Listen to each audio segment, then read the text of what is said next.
Hello everybody, my name is Ilya. And my name is Tyler. Together we make up Kovray, a couple that loves to play board games. And we're going to Essen. No, we're not. Not this year. We're going to Essen next year. But we're going in spirit because we've done our research. We've looked at all the games. We're excited about the games. And we're here with a two-part series. Yes. I wouldn't say we've looked at all of the games. We've tried to look at all the games. There's a lot thousands of games. Hundreds. And it's hard to get through all of it. It is hard to get through all of it. So today what we're going to do is we're going to tell you about the 10 games that we would go visit, buy, get, demo, take a look at. Yeah. That we're really excited to see at Essen. Now, none of these games we have played before or demoed, so this is purely on look or the research that we've done. Well, okay, not totally true. There's one game in my list that I've seen on the table before, but But did you play it? I've never played it, no. I got like a quick rundown of it, and I'm excited to play it. Okay. And in another video, what we're going to do is we're going to recommend 10 games that we have played that are debuting or selling at Essen that we recommend for you to go play, demo, or buy because they're great games. We'll leave a link for that video down in the description. And at the end of the video too, where you can click it. Okay, let's get started. Me first? You first. Me first. My first game that I want to recommend suggest that I would go check out is called Cats and Dragons. It's a game from Randy Flynn, so the person that designs probably more famously Cascadia. And this game, you are taking a role of a cat army trying to defeat dragons. And it's really cool. You're going to be, I think it's like 1 to 4, like, obviously you don't know too much about it, but you're going to be doing it better. Whoever does it better. And I'm looking forward to kind of like trying that out. I assume there's going to be some like asymmetric powers, but it's got some like secret movement to it going on. And the art, of course, is absolutely fantastic. So it's got a lot going for it that I'm interested in taking a look at. Yeah, the cover won me right away. It's from Pika Games too, but it's Flow. Yeah. So I'm excited to see what kind of happens with that game. Now my first game is Civolution. Now you've probably heard me and us talk about this game quite a bit. I think it's definitely one of the most anticipated games for both of us this year because it's a Stefan Feld game. It's a civilization type of game, and it just looks incredible. Yeah. I did finally get to see it on the table. I think at Gen Con. I saw it very briefly, but I've not yet had to play it. I really want to. I think it's going to be stellar. Yeah. I look forward to it. Yeah. I will say that both of our lists, me and Ilya, like we wrote out a bigger list and then we picked 5 and 5 because there were some overlaps, and we've conveniently got 5 different games for you, each of us. My second one being a game called World Order.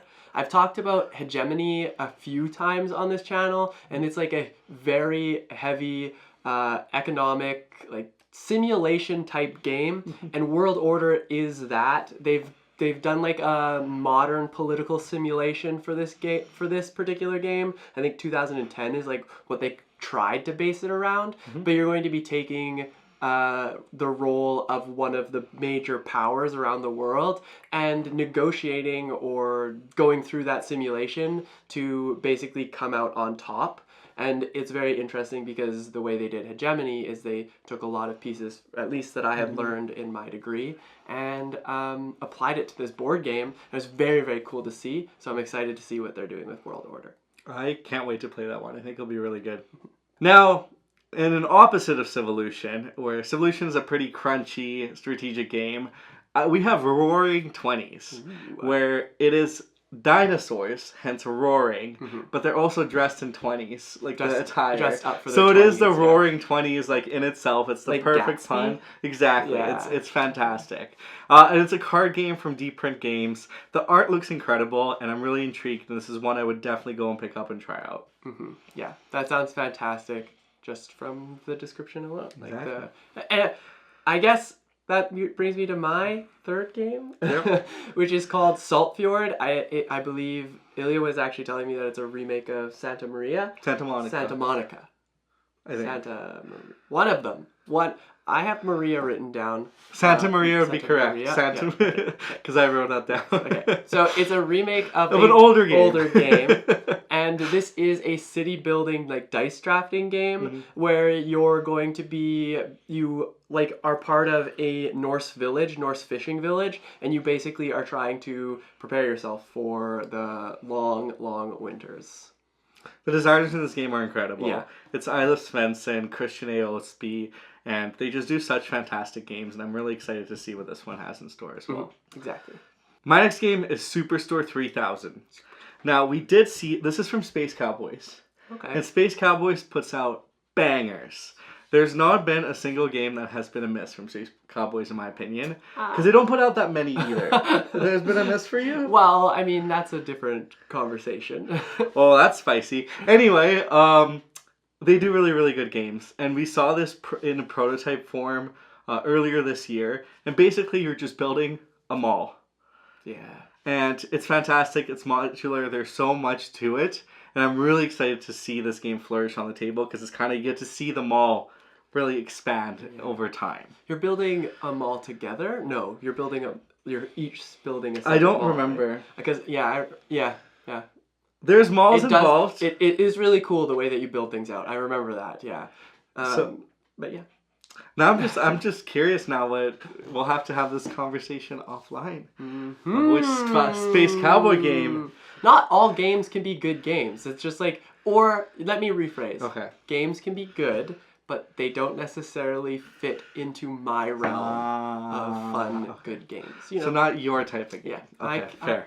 I like to have opinions. Okay. But Next game. Speaking of building like malls or buildings or anything like this, the next game I have that I'm going to talk about is called Flatiron, and it's very, very interesting because you're basically building up a skyscraper, but the way you do that is you end up like, at least from what it looks like, you end up placing your own tokens or tokens you generate throughout the game on things that you are able to complete to be able to build up. So like there's goals that you have to be able to do to be able to build your levels up.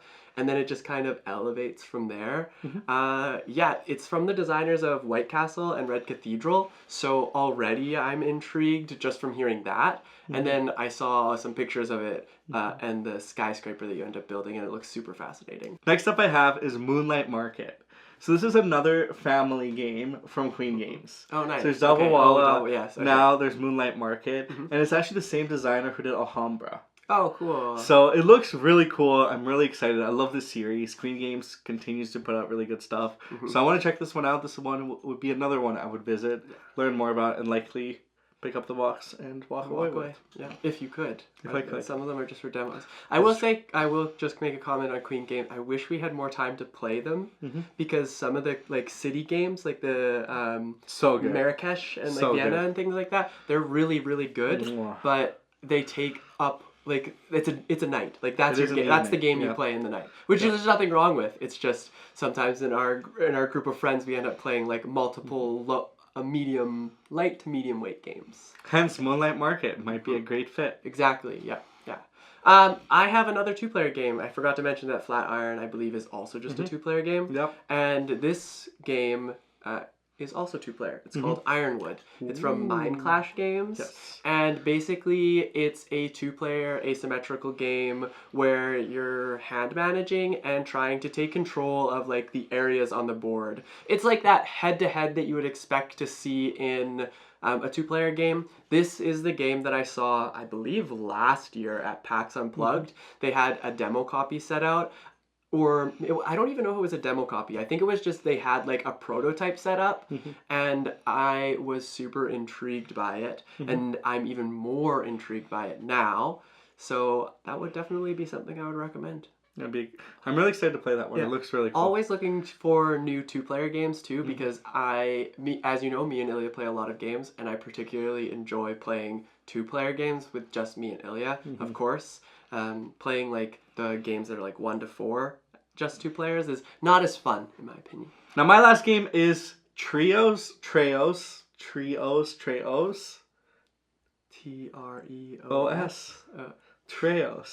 I think it's Treos. We'll go with that.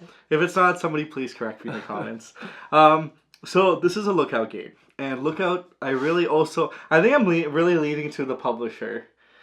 This set of recommendation, or this set of like curiosities, I guess. because Trails, it has a beautiful cover. It's from Lookout Games. And it's an action point movement type of game where you're trying to get 20 gold. Okay. Because with 20 gold, you can buy a lucky potion, which is the whole premise of the game, essentially. And that's all you want to do is you just want to buy the lucky potion and win? Then you win. Oh, yeah. Nice. Okay. So you get Like 20 gardening. points and then you win. Yeah. Some. Okay. It's a little bit heavier. Yeah. There's action points. You're planning stuff. Yeah, I think yeah. in you're planning in 3 phases. But it's and like a then race kind of to get to execution it. too. But Yeah. once one player has it, they win. Cool. I'm really curious about it. I think it recently actually also came out in general, like mass market too. Oh, or okay. hobby stores, not mass market. So I'm excited to probably pick this one up soon and try it out. Mm-hmm. Yes, yeah. Yeah, so to add a comment about like the publisher thing is when you go through, for those of you who don't know, you can go through the list on Board Game Geek, and they've got a list of thousands of games that are going to be there. Some of them, of course, are like in over different- 1,000. Yeah, over 1,000. Some of them are going to be like games that are you're familiar with, but they're coming out in a different language from a different publisher. But they do filter it by publisher. Well, you can filter however you want to filter. They auto-filter it. Like, the first thing you yes. see is they filter it by publishers. So I did find when I was going through it, I was like, oh, hang on, I know this publisher. I'll hang out there for maybe a minute longer, which maybe I shouldn't have done because there's probably some really gem games or, like, hidden games that are not as well known, maybe from, like, a solo publisher or, like, their first time publishing a game. So those are the games that you folks should tell us about, remind us to check out. Hey, that's a good question of the day. Is there a game at Essen that you know about that we have not mentioned or talked about that you want us to know about? Yeah, that maybe we would enjoy. We can spread the joy. We want to learn more. There's so many good games out there, and finding the right one for you, for us, is the task at hand. Exactly. Especially when you start to run out of space, you got to really try to cater what games you really want to end up keeping. Well, you can always turn the game sideways. And then there's room for more games. Space. But how do I know how beautiful this game is? That's true. That's very nice. With that said, thank you so much for watching. If you enjoyed this video, hit that thumbs up button, hit that subscribe button if you're new here, because we make weekly board game content like this, and how to plays, because we like teaching games. We sure do. And we're going to do another video of the games that we've played, and you should see it right here. So click that, see more SM recommendations, and we'll hear about your experience soon. Well, we'll see you in the next one. Bye!